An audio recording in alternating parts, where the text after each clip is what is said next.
Oklahoma without toll roads, I should say. Tough one to say. And while that might be hard to imagine, a new state report says it's doable, but it'd take years and would end up costing even more. Right now, there are more than 600 miles of turnpikes crisscrossing Oklahoma, and more are in the works. And even though the Turnpike Authority has been collecting tolls since 1953, they still owe billions of dollars in bond debt.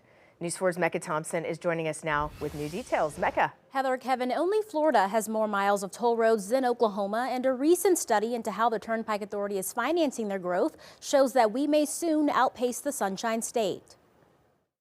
The time to stop the Oklahoma Turnpike Authority is right now, and we would like Loft and the legislative committee that runs Loft to take a harder look. An analysis of the Oklahoma Turnpike Authority conducted by Loft, or the Legislative Office of Fiscal Transparency. Loft reports the Turnpike Authority is $3 billion in debt, and the controversial Access Oklahoma project could possibly triple that amount to almost $10 billion. They do not talk about OTA's tendency to make interest-only payments, sometimes for decades, and that the debt grows and grows and grows. We do pay the debt, and we have successfully paid several bond series off. What happens though is that you have to continue to reinvest in your system. Infrastructure ages, and as it ages, conditions can change. Maybe you've wondered, will the turnpikes ever be paid off and tolls no longer collected?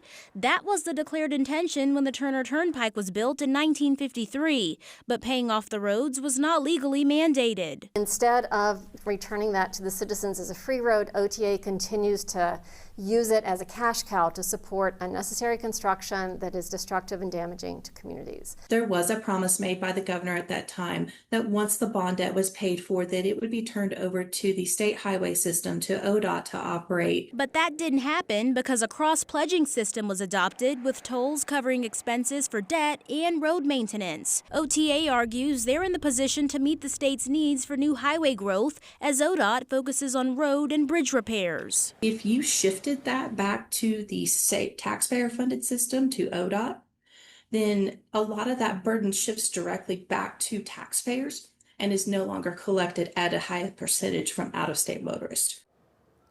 Several lawmakers have tried passing legislation to abolish the Oklahoma Turnpike Authority, eventually ending toll roads, but so far their efforts have been unsuccessful.